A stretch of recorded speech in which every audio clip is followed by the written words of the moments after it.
Have you ever been somewhere and noticed everyone else laughing and talking while you're just standing there by yourself? It can feel like everyone else understands some unspoken rule about starting conversations, and somehow you miss the memo. Here's what most people don't realize. The ones who always have others walking up to them aren't more interesting than you. They're simply doing a few small things that naturally invite people in. And here's the surprising part.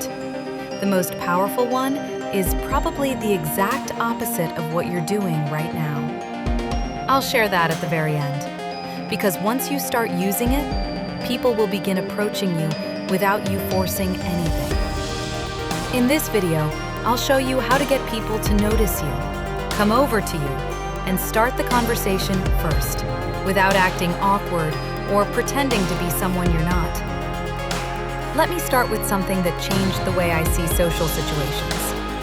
I used to go places and quietly wait, hoping someone would talk to me. I'd sit in cafes, staring at my phone, thinking maybe someone would notice me and say something. It never happened. After a while, I began wondering if something was wrong with me. Maybe I just wasn't the kind of person people wanted to approach. But then I learned something that surprised me. The issue wasn't me. It was what I was doing in the first few seconds after I arrived. Those first few seconds matter more than we think. When you walk into a room, people glance at you, just briefly.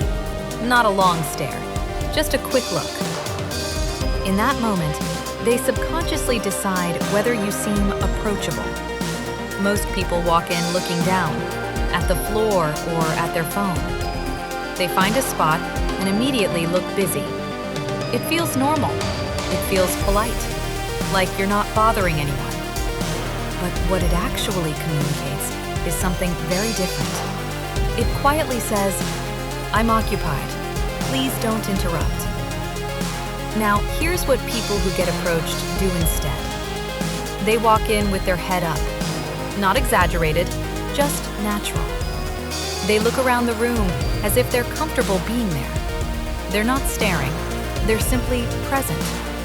And when someone notices them, the message feels different. It feels like, that person seems open, I could talk to them. But here's the detail that makes the biggest difference. Your face.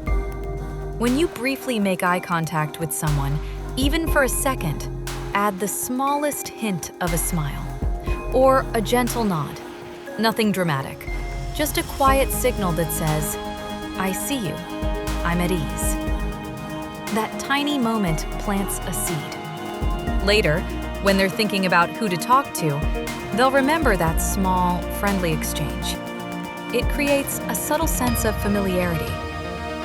I tried this at a bookstore. Instead of hiding between shelves like I normally would, I walked in calmly and looked around. When our eyes met, I gave a quick, relaxed smile. Then I went back to browsing. Within 15 minutes, someone walked over and asked if I'd read the book I was holding. That had never happened to me before. The difference? I stopped unintentionally signaling, "Stay away." I started signaling, "It's okay to talk to me." Now, let's talk about posture. Even if you enter the right way, your body can still block connection.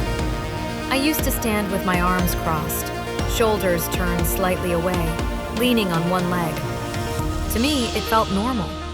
But someone once told me, "You looked like you didn't want anyone to approach you." Crossed arms can signal you're closed off. Turned shoulders can make it seem like you're about to leave. Looking at your phone makes you appear unavailable. Your body speaks before you do. So here's what works better.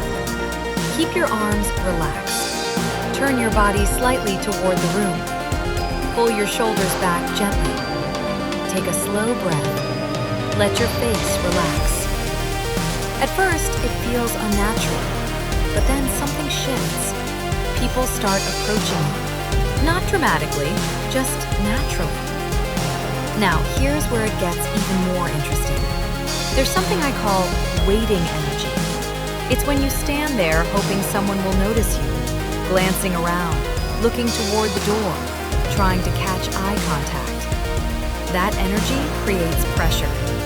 People may subconsciously think, if I talk to them, am I responsible for their whole night? So they choose someone else. People who attract conversation don't wait.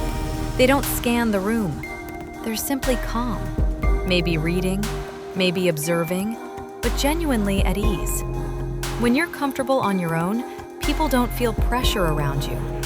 Talking to you feels like a choice, not an obligation, and people are drawn to what feels optional. Now, here's the final shift.